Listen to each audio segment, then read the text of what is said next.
بسم اللہ الرحمن الرحیم۔ میرے بھائی اور بہنوں، جانتے ہیں کہ محرم کے مہینے میں کون کون سے اسلامی واقعات ہوئے۔ شیخ عبدالقادر جیلانی رحمۃ اللہ علیہ اپنی کتاب میں لکھتے ہیں کہ محرم کے ہی مہینے میں کہ سیدنا نوح علیہ السلام کے ساتھ جو لوگ کشتی پر سوار ہوئے اور پھر انہیں بچا لیا گیا، تو وہ واقعہ بھی محرم کے مہینے میں ہوا۔ اور سیدنا یونس علیہ السلام کو جب مچھلی کے پیٹ سے نکالا گیا تو وہ مہینہ بھی محرم کا مہینہ تھا۔ جب سیدنا ابراہیم علیہ السلام کو آگ میں ڈالا گیا تو وہ مہینہ بھی محرم کا مہینہ تھا۔ جب سیدنا موسیٰ علیہ السلام کو اور ان کی قوم کو فرعونیت سے نجات ملی تو وہ مہینہ بھی محرم کا مہینہ تھا۔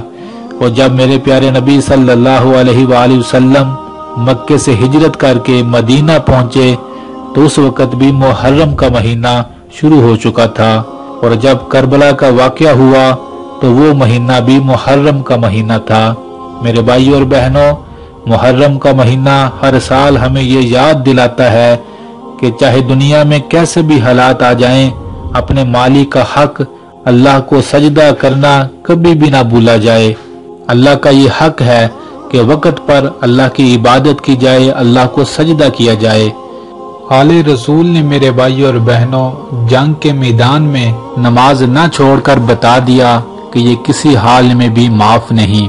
میرے بھائی اور بہنوں، اب آپ اپنے دل سے پوچھ کر بتائیے، کیا ہم کل محشر کے میدان میں کہہ سکیں گے نماز چھوڑنے کے بہانوں میں کہ میرے دوست آئے ہوئے تھے، ہمارے گھر مہمان آئے ہوئے تھے، میں بیزی تھا، میں گیم کھیل رہا تھا، مجھے پتہ نہیں چلا، میں سویا رہ گیا۔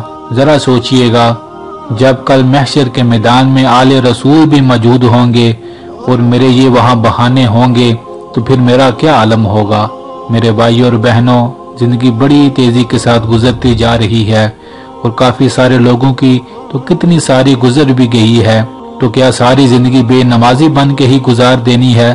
ذرا دل پر ہاتھ رکھ کے سوچئے، توبہ کیجئے، پکا ارادہ کیجئے اور اللہ کو وقت پر سجدہ کر کے اللہ کے نیک اور سونے بندوں میں شامل ہو جائیے۔